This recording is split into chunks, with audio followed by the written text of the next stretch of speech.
Buenas tardes para todos, mil gracias por la asistencia el día de hoy, de todos ustedes a esta hora. Sé que vamos un poco corridos de tiempo, pero trataré de explicar esta charla que es un poco extensa debido a que trata casi todas las patologías del estómago, todas las patologías gástricas, pero trataré de hablar de las más prevalentes y las de mayor impacto en la salud de los pacientes. Me han pedido entonces que hable acerca de gastritis y gastropatías y quiero que quede un término muy claro respecto a eso, y es que usualmente la mayoría de nuestros pacientes, y no decir que todos, y algunos doctores mencionan gastritis y gastropatía como un síntoma, como si el paciente generara dolor por la gastritis, entonces tiene una crisis de gastritis, me duele la gastritis, tengo un rebote de amibas, tomo omeprazol y no me mejora la gastritis. ¿Cómo será de popular ese término que hasta en Doctor House salió un capítulo sobre un paciente que tenía crisis de gastritis? Yo pensaría que este término a nivel popular es más usado que la palabra Coca-Cola porque todo el mundo utiliza gastritis para decir que le duele algo. Definitivamente no es ningún síntoma. La gastritis y la gastropatía hacen referencia a una connotación tanto endoscópica como histológica que con eso lo que quiere decir es el grado de compromiso que hay en la mucosa gástrica del paciente.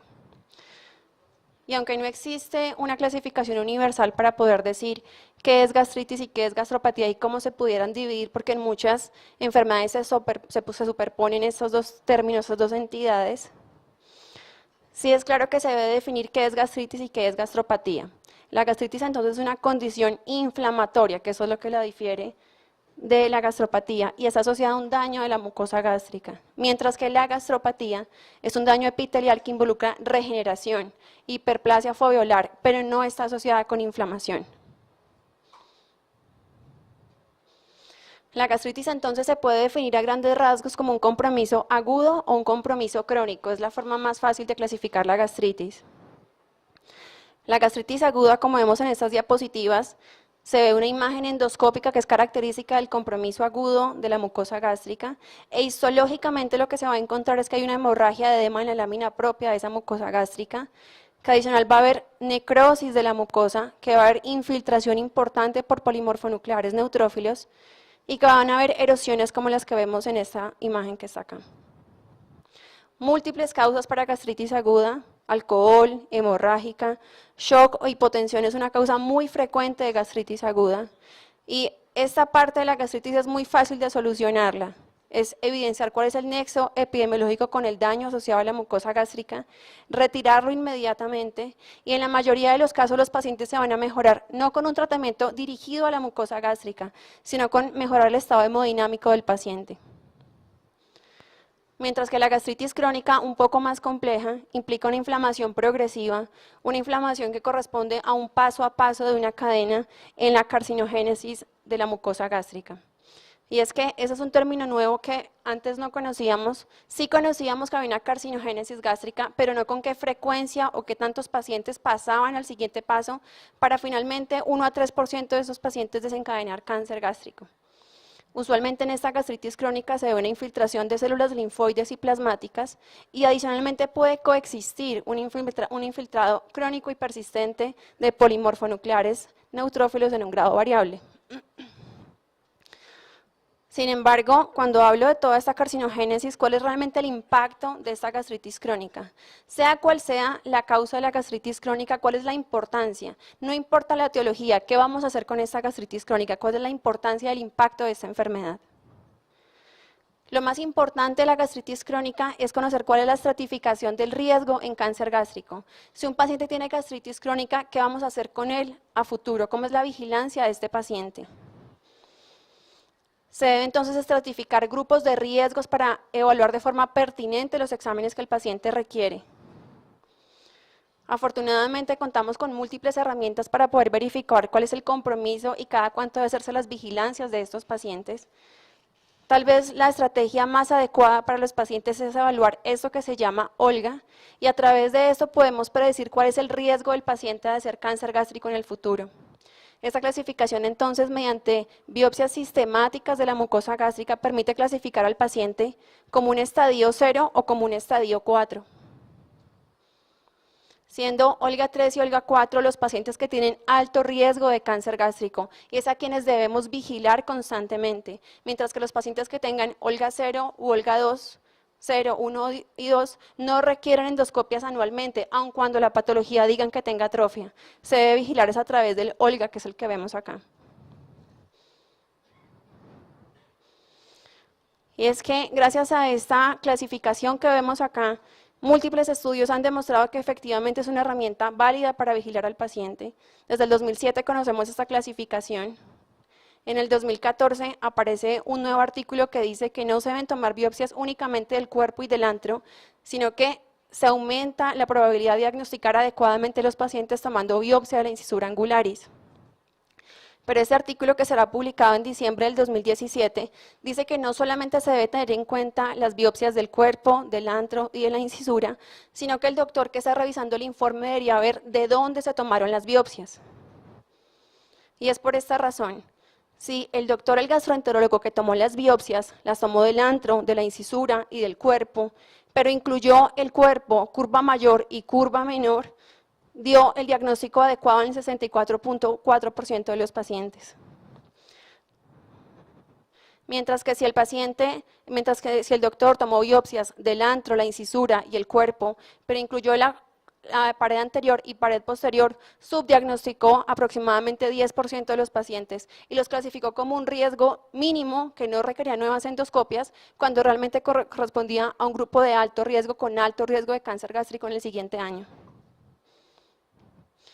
Se debe entonces tomar la clasificación OLGA, y cuando se revise un informe de patología, la patología debe incluir que tomó biopsias el doctor del cuerpo, de curva mayor y curva menor, del antro y la incisura angulares, para poder dar adecuadamente esa vigilancia a ese paciente en el seguimiento de la estratificación de gastritis crónica. Entonces, ¿cómo debe ser esta vigilancia? Se hacen las biopsias sistemáticas. Si el paciente tiene OLGA 0,2, solamente se observa. No se le hacen endoscopias anualmente, ni cada 6 meses, ni cada año, ni cada 2 años. Pero si el paciente tiene OLGA 3 o 4, la vigilancia en consenso de todo lo que hemos encontrado en un país de alto riesgo como el nuestro debe ser una vez cada año. Esto nos permite a nosotros hacer una práctica clínica guiada en la evidencia, hacer una vigilancia adecuada de los pacientes con alto riesgo y hacer exámenes pertinentes en quien realmente los necesita.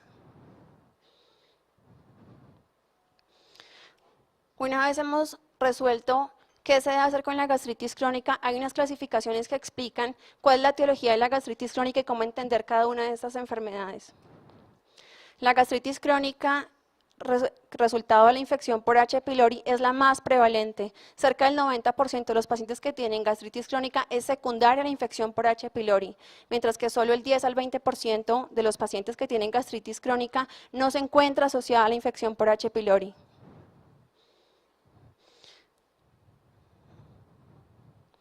Respecto a H. pylori viene una conferencia muy importante adelante de la mía. Sin embargo, quisiera dejar dos temas muy importantes que quisiera resaltar. Primero, el Helicobacter pylori produce 100% de gastritis crónica en todos los pacientes infectados, es decir, cualquier paciente que sea infectado por H. pylori tendrá como consecuencia gastritis crónica. Todo paciente infectado tendrá gastritis crónica. Y el segundo concepto que quisiera dejar muy claro es que todo paciente que tenga Helicobacter pylori, la principal estrategia para prevenir el cáncer gástrico es erradicarlo. Y eso ha sido consistente en todos los estudios que se han publicado. Nosotros recientemente publicamos una guía con la Asociación Colombiana de Gastroenterología y Cochrane, en la cual decimos exactamente lo mismo. H. pylori positivo es igual a tratamiento de erradicación para ese paciente. Ese grupo extenso que corresponde a H. pylori positivo, los dos ítems más importantes y los conceptos son los que acabo de mencionar. Ahora, hablando de H. pylori negativo y la gastritis crónica secundaria, esta que es mucho menor, hay muchas dudas respecto a esta patología, porque no se sabe realmente en qué momento se puede impactar para evitar el cáncer gástrico. Aunque sabemos qué patologías hacen parte de este grupo, no sabemos cuál es el punto de no retorno para evitar el cáncer gástrico en estos pacientes, que es lo más importante en gastritis crónica.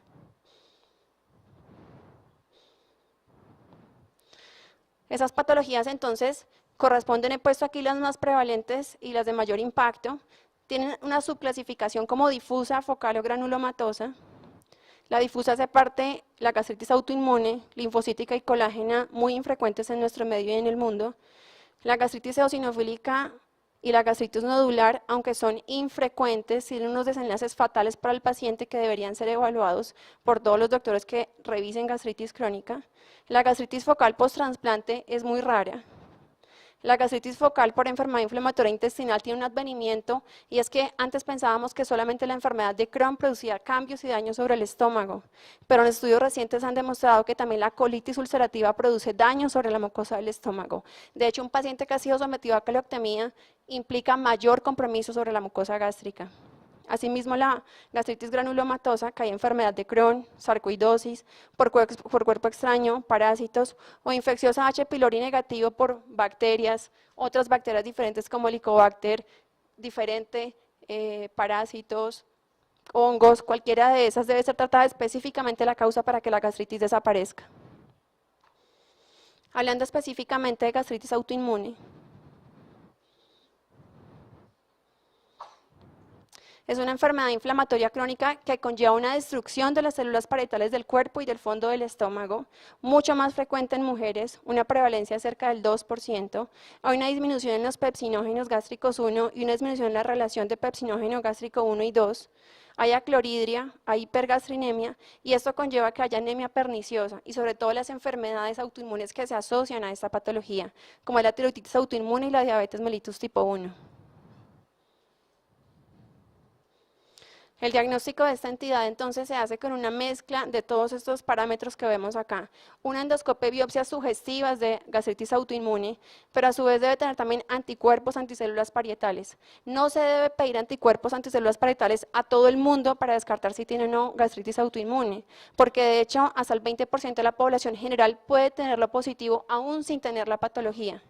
Y hasta 21% de los pacientes infectados por H. pylori pueden tenerla positiva sin que tengan gastritis autoinmune. Otros marcadores que se debe pedir es anticuerpo antifactor intrínseco con una alta especificidad que permite descartarla si este resultado es negativo. Y asimismo medir niveles de vitamina B12 y así como también hierro sérico, que es disminuido en la fase inicial de esta patología. El riesgo principal entonces y el impacto que tiene en la salud de la gastritis autoinmune es que 20 a 40% de los pacientes harán pólipos hiperplásicos que no conllevan a ninguna patología adicional, salvo un crecimiento anormal de estas células. Pero el 10% de ellos tendrán displasia y un riesgo aumentado de hacer cáncer gástrico. Hay un riesgo relativo de 3 por encima de la población general de presentar adenocarcinoma gástrico. Un 5% de estos pacientes tendrán tumores neuroendocrinos que en general son múltiples, menor de 1 centímetro, bien diferenciados y de buen pronóstico, pero sin embargo hay que detectarlos en estos pacientes. 35% tendrá tiroiditis autoinmune y 20% tendrá diabetes mellitus tipo 1. El tratamiento de estos pacientes será suplementarlos con hierro, ácido fólico y vitamina B12, erradicar H. pylori en quien lo tenga positivo porque empeora la enfermedad, diagnosticar enfermedades autoinmunes concomitantes, un seguimiento endoscópico según la certificación del riesgo. No importa si tiene gastritis autoinmune, lo que importa es el Olga de este paciente. Si tiene Olga 0 u Olga 2, se sigue cada 3 a cada 5 años. Si tiene Olga 3 o Olga 4, se seguirá cada año en estos pacientes. Si tiene un tumor neuroendocrino y se reseca endoscópicamente o por cirugía, el seguimiento cambia en estos pacientes. El seguimiento debe ser cada 6 a 12 meses por el alto riesgo de recurrencia que tienen estos pacientes. Cerca del 60% de esos pacientes recaen con un nuevo tumor neuroendocrino y por eso se modifica la vigilancia en estos pacientes. La gastritis eosinofílica, aunque infrecuente, el desenlace puede ser fatal si no conocemos la enfermedad.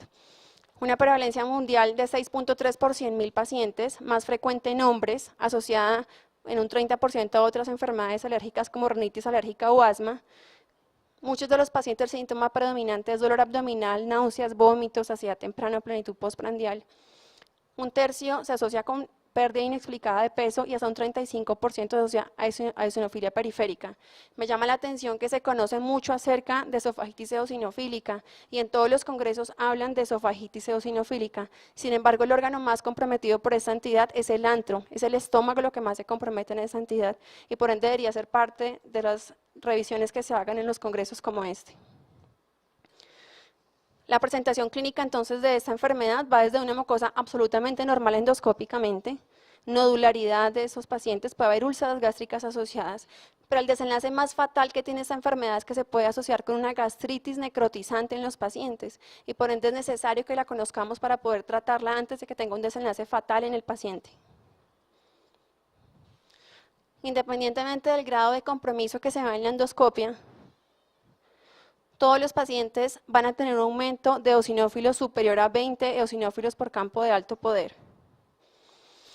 El tratamiento de estos pacientes está basada en la dieta y en una eliminación empírica de 6 alimentos que usualmente producen o desencadenan esta patología: soya, trigo, huevos, leche, frutos secos, pescados y mariscos, durante 4 semanas, y se va reintroduciendo de uno en unos alimentos para ver cuál es el que desencadena síntomas en estos pacientes. Así es como se evalúa el seguimiento de estos pacientes: síntomas y eosinofilia periférica, que tenga un compromiso severo como el que mostré previamente, de una necrosis gástrica.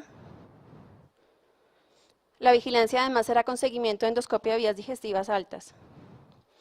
Muy importante es que no hay ninguna evidencia que realizar rutinariamente test de alergia tengan un impacto sobre la dieta de estos pacientes. Hay pacientes que pueden ser positivos a esto y aún así no será el alimento que desencadena los síntomas. Por ende, no hay evidencia en realizar rutinariamente ninguno de estos test. El otro tratamiento, que es la piedra angular de esta patología, son los esteroides. Síntomas severos deben ser manejados con metilprednisolona endovenoso, como vemos la dosis acá, y de mantenimiento con prednisolona en esta dosis. Si el paciente requiere mantenerse con esteroides, se puede hacer el cambio a budesonida en 6 miligramos día. Y todos deben ser erradicados para H. pylori, porque tener H. pylori empeora la enfermedad. Otros tratamientos que existen, solamente casos anecdóticos y experimentales, porque no hay estudios adecuados para poder recomendar rutinariamente estos tratamientos. Gastritis nodular es otro tipo de gastritis crónica y ha adquirido un gran impacto debido al posible desenlace que tenga esta enfermedad. Usualmente no deben haber folículos linfoides en la mucosa gástrica, usualmente es asociada con Helicobacter pylori positivo, pero existe una subpoblación en la cual, a pesar de erradicar H. pylori, en el paciente persisten folículos linfoides irregulares, y eso es lo que conlleva a que eso esté en este momento en todos los artículos publicándose. Se puede producir linfoma MALT y adenocarcinoma a pesar de haber erradicado H. pylori. Lo que conocemos en este momento es que siempre es secundaria infección por H. pylori. Hay unos folículos linfoides inmaduros y agresivos que pueden tener como consecuencia un linfoma MALT, un adenocarcinoma. La mayoría regresa y desaparecen esos folículos al erradicar H. pylori. Pero un porcentaje entre 0.2 a 1% de estos pacientes persisten con esos folículos anormales y desencadenan linfoma MALT o adenocarcinoma gástrico. Aún no sabemos qué pasa en estos pacientes, pero sí debemos tener en cuenta que también el seguimiento se da de acuerdo al OLGA de estos pacientes para poder detectar tempranamente el cáncer gástrico en ellos. El siguiente tema al que me han pedido que hable hoy es sobre gastropatías. Múltiples causas de gastropatías: reactiva, GAVE, ectasia vascular antral, hipertensión portal, posttransplante infrecuente, y la hiperplásica, que es la enfermedad de Menetrier, también infrecuente en nuestro medio. Voy a hablar rápidamente de gastropatía por AINES porque la doctora Julie Paulín Mendoza viene después con este tema. Pero quiero enfatizar algo muy importante, y es que no porque sea un medicamento COX-2 no va a producir ningún daño. Todos conocemos los daños que se produce con el COX-1, pero aun cuando sea un inhibidor COX-2 tiene estos problemas. Hay una permeabilización de la membrana, efectos citotóxicos sobre la mucosa gástrica, disrupción de la barrera epitelial y necrosis y apoptosis de las células gástricas. Es decir, el inhibidor de COX-2 selectivo no es completamente inocuo para la mucosa gástrica. Esta gastropatía tiene una tasa de mortalidad de 5% y explica de los sangrados gastrointestinales una incidencia de 60.6 por 100.000 al año de sangrados gastrointestinales en Estados Unidos. Pienso que el principal concepto que debe quedar de eso es que solo se debe utilizar AINES en quien sea necesario, adicionar un IVP durante su uso, erradicar H. pylori si requiere manejo a largo plazo con esos medicamentos. COX-2 es posible, pero aún así no se disminuye completamente el riesgo, y utilizar el tiempo y la dosis mínima necesaria. Esa otra patología muy frecuente es la ectasia vascular antral gástrica. Se conocen dos formas: la forma que es en forma de patilla o de sandía, en la cual hay unas líneas longitudinales que van desde el píloro hacia el antro, como vemos acá, y una forma que se llama el estómago en panal de abejas, que son puntos aleatorizados como vemos acá, completamente desorganizados. Se caracterizan por lo mismo histológicamente, hay una ectasia de los vasos mucosos, explican el 4% del sangrado gastrointestinal, muy frecuente en cirrosis esclerosis sistémica, y la histología se basa principalmente en una ictasia vascular y en una trombosis focal, a diferencia del síndrome de hipertensión portal gástrico. Aunque les mencionaba que lo más frecuente es cirrosis y esclerosis sistémica, hay otras patologías que también pueden producir esta patología, la ectasia vascular antral y por ende un sangrado secundario. El tratamiento definitivamente no hay un tratamiento médico, solamente estudios experimentales que no han podido ser reproducidos en otros estudios. La cirugía sería solamente indicada en quien sangre masivamente y se requiere una antrectomía. Sin embargo, la mayoría de pacientes, como les mostré, con estas patologías, tienen una alta mortalidad. Hasta el 10% de los pacientes que son llevados a antrectomía mueren posterior al procedimiento. Por ende, el mejor tratamiento es el tratamiento endoscópico y este tratamiento de primera línea con coagulación con argón-plasma. La eficacia está del 100% con un promedio de 2.5 sesiones para erradicar completamente las lesiones. Por último, la gastropatía por hipertensión portal. Muy importante en nuestro medio, tal vez es pasado muy frecuentemente por alto. Se ve endoscópicamente esto que vemos acá, una mucosa en piel de serpiente, una presencia de lesiones puntiformes rojas, e histológicamente se caracteriza por esto, dilatación venosa y capilar de la mucosa y la submucosa sin trombos en los capilares. Existen múltiples explicaciones sobre la fisiopatología de esta enfermedad. La principal, por supuesto, es que hay hipertensión portal. Hay una circulación hiperdinámica, hay una liberación de citoquinas que dañan la mucosa gástrica. Un concepto muy importante en estos pacientes, hay una disminución de la perfusión de la mucosa gástrica que lleva a hipoxia de la mucosa gástrica y una alteración persistente en la reparación. Sin embargo, no es la única causa y no sabemos qué otros factores están asociados para desencadenar en estos pacientes esta patología, porque no todos los pacientes con hipertensión portal presentan esta complicación, cerca del 40% la tienen, otros 60% no la tienen y no sabemos por qué la presentan.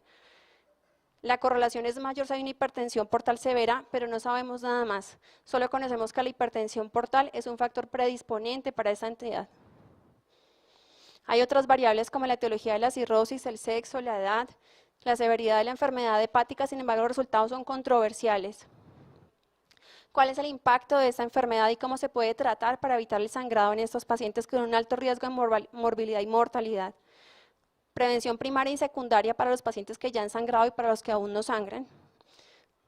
La opción que tenemos es propranolol a dosis de 20 a 160 miligramos 2 veces al día o carvedilol. Sin embargo, desafortunadamente la respuesta que hay en este momento hemodinámica es hasta el 50%. Solamente podemos prevenir sangrado en el 50% de los pacientes, en los otros no, y no tenemos otra alternativa hasta el momento. Y en que tenga sangrado activo, el manejo de primera línea es el octreótido. Cuando hay varices esofágicas, el tratamiento de primera línea es terlipresina, pero en estas no responde adecuadamente al sangrado. Sin embargo, afortunadamente, en un artículo reciente, se hizo un estudio aleatorizado controlado, es un estudio piloto, pero considero que es una opción excelente para los pacientes con hipertensión portal que presentan gastropatía por hipertensión portal, y es que se hizo un estudio en el que se comparó rifaximina más propranolol en combinación para disminuir el gradiente de presión de estos pacientes versus propranolol solo, que es lo que tenemos en este momento disponible, con el que solo obtenemos 50% de respuesta para disminuir el gradiente de presión. ¿Qué se encontró en estos pacientes? Hizo un estudio aleatorizado entonces, 54 pacientes para el brazo de propranolol monoterapia y 19 pacientes para el brazo de rifaximina y propranolol en terapia de combinación. Y lo que se encontró fue lo siguiente: usualmente eso es lo que se obtiene, 30 a 50% de respuesta con propranolol solo. Sin embargo, en la combinación con rifaximina, que aparentemente el sobrecrecimiento bacteriano tiene un impacto sobre el aumento del gradiente de presión portal, con combinación de la terapia, la respuesta fue de 87.5%. Entonces, vemos como con rifaximina se aumenta una respuesta de 56 a casi 90% para prevenir primaria y secundariamente el sangrado por gastropatía por hipertensión portal. Por último, como mensajes para la casa, Quisiera recordar que la gastritis y la gastropatía son entidades distintas histopatológicamente. La gastritis crónica más frecuente es la secundaria infección por Helicobacter pylori. Siempre debe erradicarse Helicobacter pylori cuando se encuentre. Las biopsias gástricas permiten adecuada estratificación del riesgo y vigilancia adecuada en los pacientes. La gastritis por H. pylori negativa tendrá un pronóstico y vigilancia que dependerá de la etiología del paciente. Y por último, el concepto más importante que quisiera que quedara en este congreso es que la gastritis no duele. Por favor, no hagan sufrir a su estómago, que la gastritis no duele. Es una entidad que solamente se diagnostica histológica y endoscópicamente. Muchísimas gracias.